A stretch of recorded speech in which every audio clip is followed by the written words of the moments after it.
அடுத்து 8வது கைங்கரியம். இது ஒரு விஷயம் பண்ணார். திருப்பதியில் எப்போ ஆழ்வார் பாசுரங்கள் சேவித்தாலும் சிதம்பரம் கோவிந்தராஜன் பாசுரத்தையும் சேர்த்து சேவிக்கணுன்ட்டார். திருமலையைச் சேர்ந்தவா எப்போ பெருமாளுக்கு சம்பாவனை பண்ணாலும் ஸ்ரீனிவாச பெருமாளுக்கும் பண்ணணும், தில்லை திருச்சித்திரக்கூட்டம் சிதம்பரம் கோவிந்தராஜ பெருமாளுக்கும் பண்ணணும். அவ்வாறே ஸ்தல புராணம் வாசித்தாலும் வெங்கடாச்சல மகாத்மியம் படிக்கும்போது சிதம்பரம் சித்திரக்கூட்ட மகாத்மியமும் படிக்கணும். இதுக்கு எல்லாத்துக்கும் சிதம்பரம் பெருமாளையும் சேர்க்கணும். ஏன்னா அவர் தான் கோவிந்தராஜன்னு கீழே வந்திருக்கார். அது மட்டும் இல்லையா, இதை பற்றின ஒரு வரலாறு இருக்குது. இதுதான் 8வது பாயிண்ட். அதாவது காசி தேசத்தை, காசி எங்கே இருக்குது? உத்தரப்பிரதேஷ். அந்த காசியை ஒரு ராஜா காசிராஜன் என்பவன் ஆண்டு வந்தான். அவனுக்கு ரொம்ப நாளாக குழந்தை பாக்கியமே இல்லை. அவங்க 2 பேரும் காசியில் இருந்தபடி திருப்பதி பெருமாள்கிட்ட வேண்டினாங்களாம். கணவன் மனைவி ராஜா ராணி, எங்களுக்கு குழந்தை வரம் வேண்டும்னு. அந்த ராணியோட கனவுல திருப்பதி பெருமாள் காட்சி அளித்தாராம். உனக்கு குழந்தை வரம் வேணுமா? குழந்தையை தருகிறேன், ஆனால் நீ ஒரு வைர மூக்குத்தி போட்டிருக்க பாரு, வைர மூக்குத்தியை எனக்கு கொடுத்துரு, நான் குழந்தைய தரேன்னாரான். பெருமாள் அப்படிலாம் கேட்க மாட்டார், இது சும்மா ஒரு லீலை. நீ உன் வைர மூக்குத்தியை கொடு, நான் உனக்கு குழந்தை பாக்கியம் தரேன்னார்.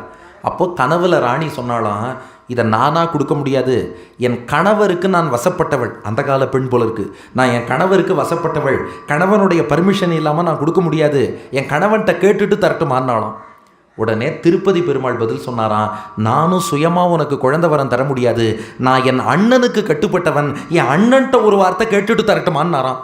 யார் உனக்கு அண்ணன்னு கேட்டா கோவிந்தராஜ பெருமாள் தான் எனக்கு அண்ணன் நாரான் திருப்பதி பெருமாள். இதை கேள்விப்பட்டு அந்த மகாராணி ராஜாட்ட சொல்லி கிடுகிடுன்னு வைரமூக்குத்தியை கொண்டு வந்து சமர்ப்பிக்க, திருவேங்கடமுடையானோ அண்ணன் கோவிந்தராஜன்ட்ட கேட்டுட்டு அவளுக்கு குழந்தை பாக்கியம் கொடுத்தானா.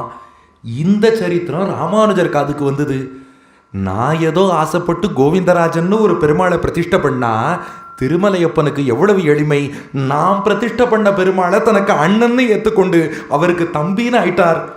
இந்த குணத்தை கொண்டாடும் விதமாக யார் இனி திருப்பதி பாசுரம் சேவிச்சாலும் கூடவே கோவிந்தராஜ பெருமாளின் பாசுரங்களையும் சேவிக்கணும். திருமலையப்பனுக்கு யார் சம்பாவனை பண்ணாலும் கோவிந்தராஜனுக்கும் பண்ணணும். திருப்பதி ஸ்தல புராணம் யார் வாசித்தாலும் கோவிந்தராஜனுக்கும் வாசிக்கணும்னு சொல்லி கோவிந்தராஜன் அண்ணன், திருமலையப்பன் தம்பி என்று ஏற்படுத்தி வைத்தார் ராமானுஜர். அத்தோடு இப்போ அண்ணா தம்பி ஆயாச்சுன்னா இவங்களுக்கு இருக்கிற எல்லா பெருமையும் சமமாக இருக்கணும். திருப்பதி பெருமாள்கிட்ட நிறையா செல்வம் இருக்குது, கரெக்டு தானே? அவர் ரொம்ப பணக்காரர். கோவிந்தராஜ பெருமாளுக்கும் அதே அளவு செல்வம் வரணும்.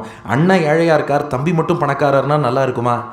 அதனால் ராமானுஜர் என்ன பண்ணாராம், வியூகலக்ஷ்மி யந்திரம்னு உண்டு. அந்த வியூகலக்ஷ்மி யந்திரத்தை பிரதிஷ்டை பண்ணால் நிறையா செல்வம் வரும்பா. இது கோவில் ஆகம பிரதிஷ்டையில்.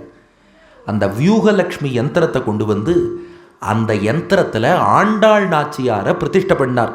அதுதான் இன்றைக்கும் கீழே திருப்பதியில் கோவிந்தராஜனுக்கு வலப்புறம் ஆண்டாள் சன்னதி இருக்கும். அந்த ஆண்டாள் யாருன்னா வியூகலக்ஷ்மி யந்திரத்தில் லக்ஷ்மியாக எழுந்தருளியிருக்கா. அந்த ஆண்டாளை ராமானுஜர் பிரதிஷ்டை பண்ணதுலேருந்து கோவிந்தராஜனுக்கான ஐஸ்வர்யம் நாளுக்கு நாள் பெருகி கொண்டே போனது. இப்படி அதையும் பண்ணி கோவிந்தராஜன் அண்ணன், திருமலையப்பன் தம்பி என்று ஏற்படுத்தி வைத்தவர் ராமானுஜர். இது எத்தனாவது? 8வது கைங்கரியம். அடுத்து 9வது கைங்கரியம். நம்ம எல்லாரும் திருப்பதிக்கு போயிருப்போம். திருப்பதி போகாதவங்களே இருக்க முடியாது. யாருக்காவது திருப்பதியில் இந்த மாதிரி மாலை போட்டிருக்காங்களா? யாருக்காவது இது வரைக்கும் உண்டா அந்த அனுபவம்? யாருக்கும் இல்லை. ஆமாம், எங்கே ஜருகண்டின்னு சொல்லி ஒரு நிமிஷத்தில் தள்ளிடுறாங்க. இல்லை, அது இருக்கட்டும். நீங்கள் பெரிய டோனார் அப்படி இப்படி போய் நின்னாலும் எங்கேயாவது மாலை போட்டிருக்காங்களான்னு பாருங்கள். யார் திருப்பதி போனாலும் மாலை அணிவிக்க மாட்டார்கள். அதுக்கும் காரணம் ராமானுஜர் தான். அது ஏங்கிறத கடைசியாக சொல்கிறேன், 1 மணிக்குள்ளே சொல்லிடுவேன். ஆனால் அது என்ன ஏற்பாடுங்கிறத மட்டும் இப்போ சொல்கிறேன். அதுதான் 9வது கைங்கரியம். திருப்பதியில் தெலுங்கில் பூலப்பாவிம்பாங்க, பூங்கிணறுன்னு பேர். அது ரங்கதாசன்னு ஒரு பக்தர் முன்பு திருமலையப்பனுக்காக வெட்டி வச்ச கிணறு, அது பூங்கிணறுன்னு சொல்லி. அந்த கிணறுக்கு என்ன விசேஷம் அப்படின்னா, பெருமாள் ஒரு சமயம் ராத்திரி நேரத்தில் ஸ்ரீதேவி பூதேவி தாயாரோடு விளையாடிட்டு இருந்தாராம். திருமலையப்பன் கர்ப்ப கிரகத்தில் ஸ்ரீதேவி பூதேவியோடு விளையாடுறார்.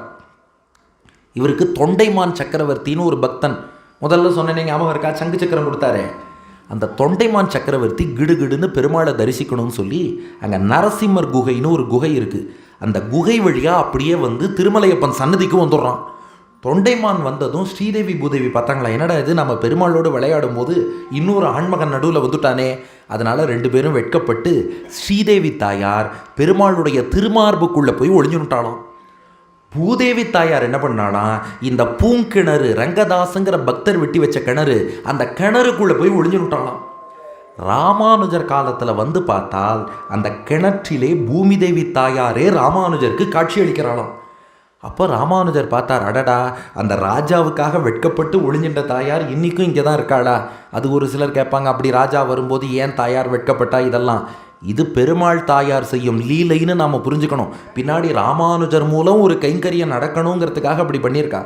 ராமானுஜர் பார்த்தார், பூமி தேவி மட்டும் தனியாக இருக்காளே, அதனால் அந்த பூங்கிணற்றில் ஒரு ஸ்ரீனிவாசனை பிரதிஷ்டை பண்ணார் ராமானுஜர். ஸ்ரீதேவி திருமார்பில் ஒழிஞ்சுனுட்டா, பூதேவி கிணத்துக்கு போயிருக்கா, அந்த கிணத்துல ஒரு ஸ்ரீனிவாசனை பிரதிஷ்டை பண்ணார்.